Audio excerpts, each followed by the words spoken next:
amazing viewers. Thank you so much for joining me on my program once again. I appreciate you wherever you are connecting from.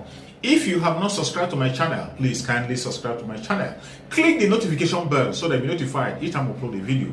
You will be among the first to receive it. Thank you so much and remain blessed. You know, the way I look at these things is I've sent a congratulatory message to my friend and brother, Peter Obi, on social media. I have also sent a congratulatory message to Atiku Abubakar, His Excellency Atiku Abubakar, because I look forward to meeting them on the campaign terrain and on the debate stage, should I be the one the party ADC selects as its presidential candidate. So I'm quite open in my mind about these things.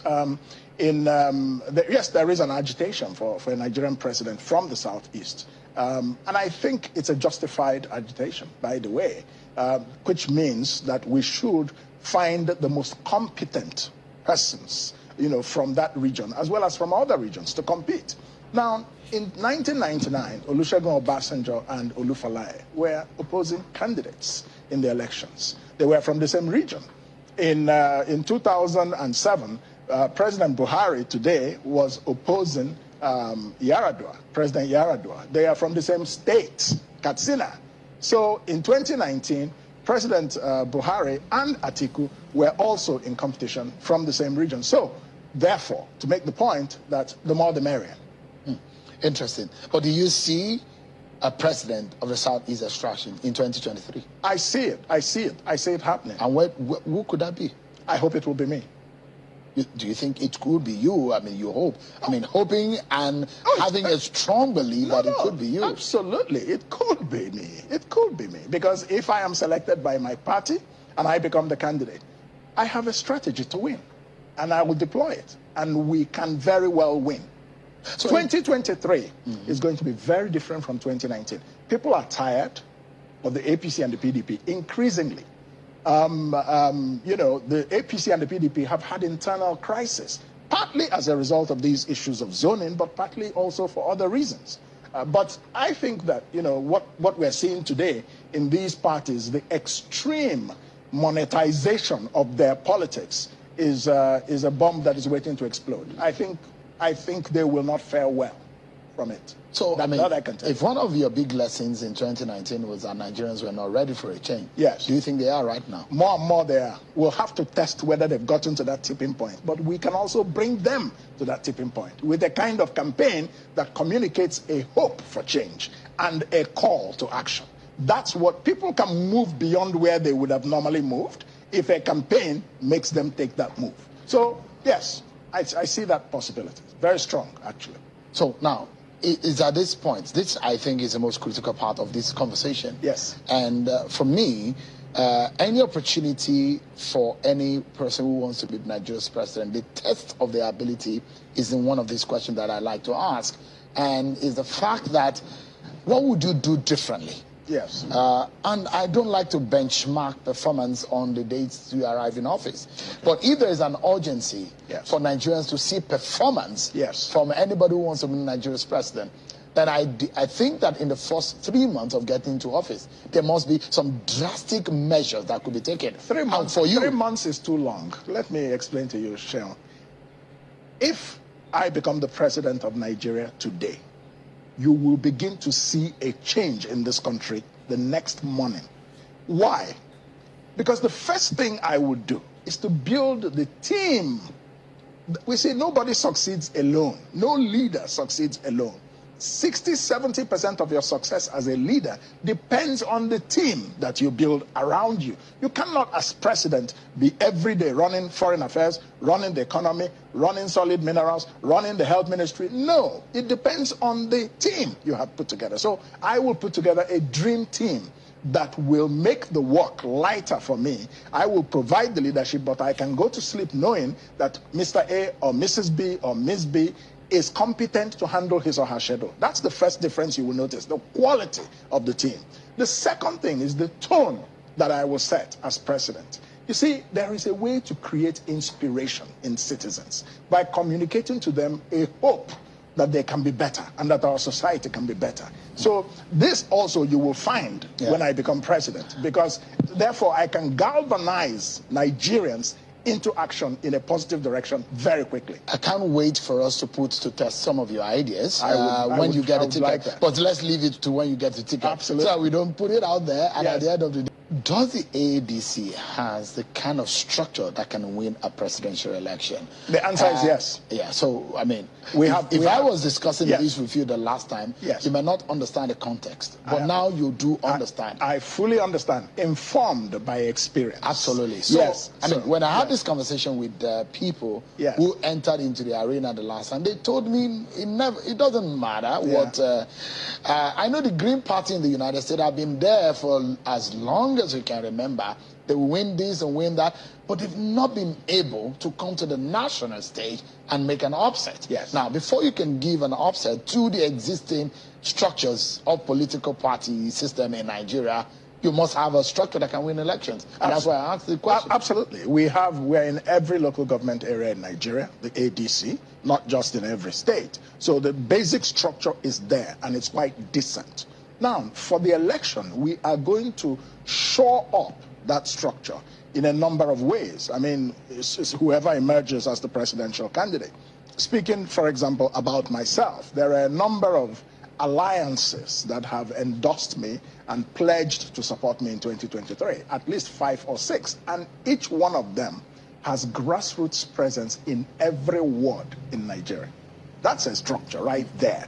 But even more important is for us to educate the people of Nigeria about what the issues are, so that they select leaders who can actually solve their problems of no water, no light, no good hospitals. The educational system is permanently on strike. That's the big issue. If we just do the politics of structure, but no quality when you look at the candidates or the parties, then we're actually doing a disservice to ourselves as a country, because politics should not exist for its own sake. Politics exists to bring about good leadership that makes people's lives better. That is what has developed America. That is what has developed Japan. That's what has developed Germany. We cannot, in Nigeria, continue to do stomach infrastructure and just politics of quote-unquote structure. But the leadership quality is not high. And increasingly, the quality of the followership is also weak, because the followers must also take part of the responsibility for what we're going through in this country today. No question. I asked that question because as much as you want to discuss issues, you also, I mean, in America and the UK, these are fundamental issues. Yes. You need to also grow yourself as individuals in the political system. Yes. And then you get the ticket, then be able to, no matter who you are, you need to also prove to your party members that you can do it. Absolutely.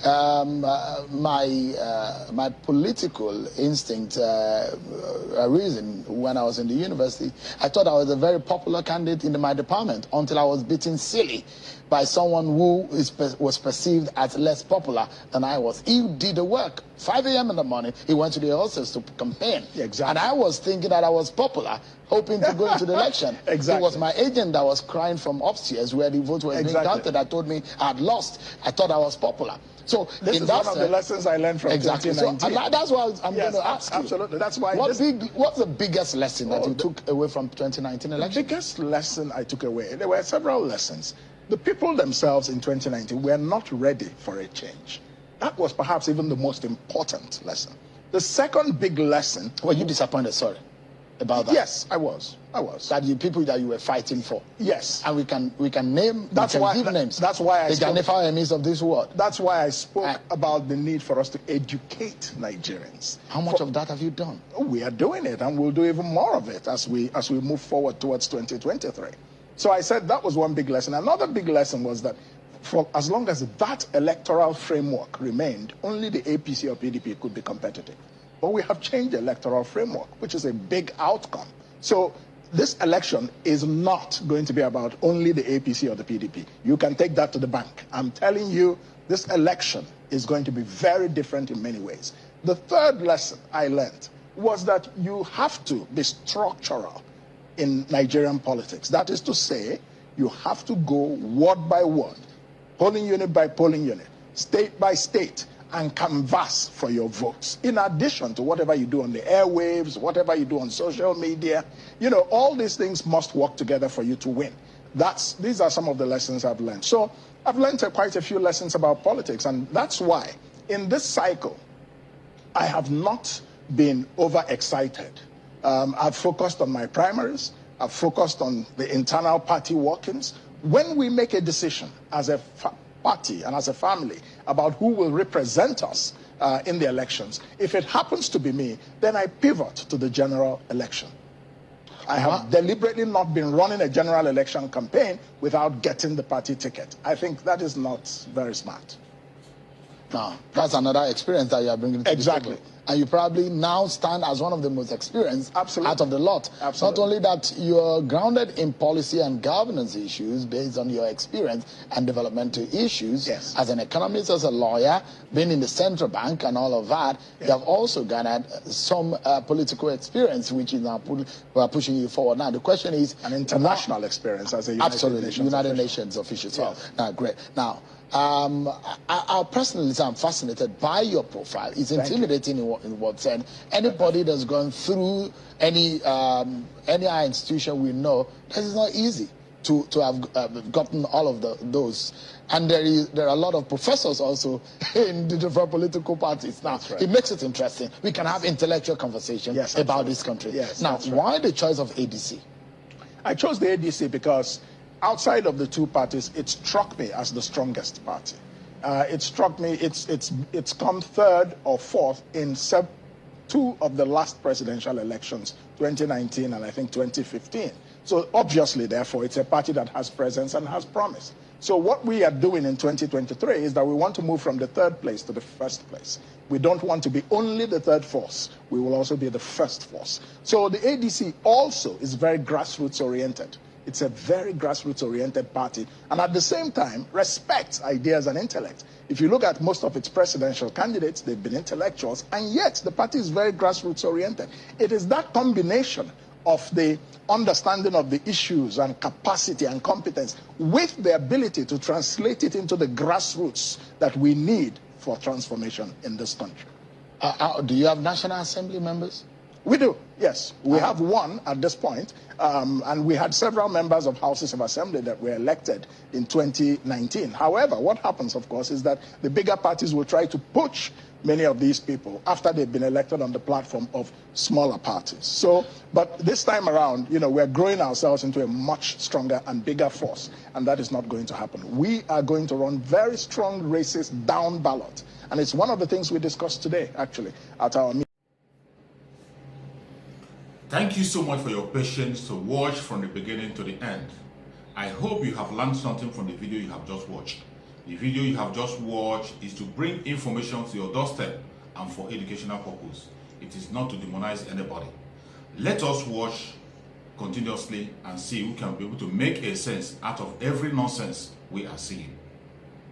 We must continue. We move. It doesn't matter what they do. It doesn't matter what they say. They will kill us. Kill them. At the end of the day, Biafra is here. Thank you for watching. If you have not subscribed to the channel, please kindly subscribe to the channel. Click the notification bell so that you're notified each time I upload a video. You will be among the first to receive it. Thank you and remain blessed. Bye-bye. See you again.